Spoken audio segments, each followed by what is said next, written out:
The name is holy. The name is above every name.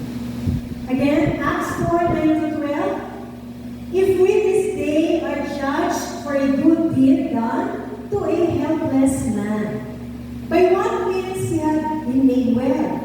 Sa kayo nito ang nabasa. Let it be known to you all and to all the people of Israel that by the name of Jesus Christ of Nazareth, whom you crucified, whom God raised from the dead, by him this man stands before you whole. So marami pong mga accounts, especially in the book of Acts, gumagaling hindi dahil kay Pedro, kay Paul, kay Barnabas, but just at the mention of the name. Amen? At alam niyo po, hindi po falsify ang kapangyarihan ng pangalan ng Panginoon dahil may mga gumagamit din sa pangalan ni Lord ng araw, but the devils were questioning their authority of using the name of Christ. At makikita nyo sa account ng the Sons of Seva na tinatawag, tinry nila gamitin ang pangalan ni Jesus para mag-gain ng pera at makaperform ng miracles. Ibig ko ng solution, hindi ba tinalunan sila ng Diablo? Tinalunan sila ng Diablo at they were even, kumbaga ay, rebuke to the face na Jesus kilala namin. Pero sino ka? Sino kayo? Para gamitin yung pangalan ni Jesus. And there were many accounts in the book of Acts na just at the mention of the name, demons flee. People were healed, they were made whole, they were changed, they were saved. Amen? And that's the power of Jesus' name. Kaya namin hindi tayo nagawin. It's the power of Christ's name that we're here tonight.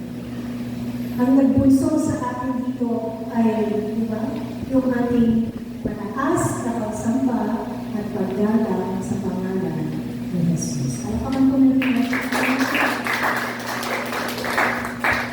His name is an affirmation of His divine identity, matunay ng kanyang pagka-Diyos ng pagkakakilanlan. His name is an affirmation of His salvation work, patunay ng kanyang gawaing pagliligtas.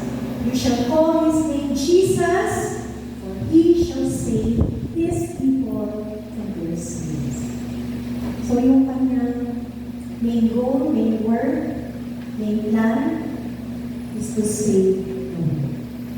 Amen? To save the world. Kaya alam natin na naman pagligtas. We cannot do it on our own. Hindi pwede yung good works lang. Hindi pwede yung own way. Amen? Kahit sa anong paraan at sa iba't ibang larangan, only Jesus saves. For He is Yeshua. He is Yahweh incarnate. He is the Yahweh of the Old Testament, Jesus in the New Testament, Yahweh our salvation. Talpakan natin sa Lord. And thirdly, the name of Jesus is an affirmation of God the Father's exaltation.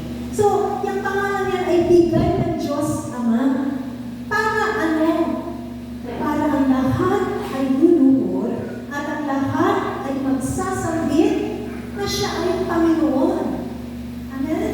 So, yung pangalan yan ang sinasabing the name above every name, the exalted name, whereby every knee shall bow and every tongue shall confess. Philippians chapter 2, 8-11. Let's read.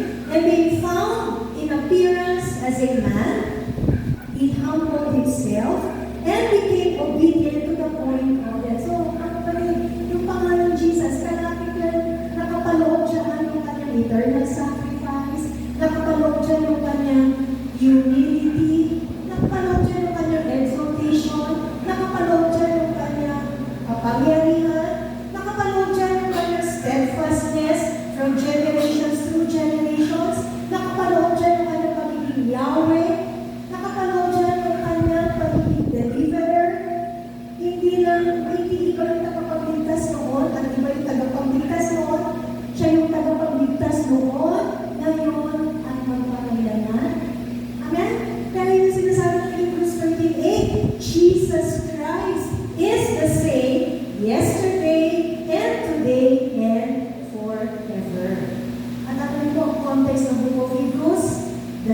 the supremacy and the superiority of Jesus Christ, being our eternal God, Creator, and High Priest forever. Lapakan na natin ang Panginoon.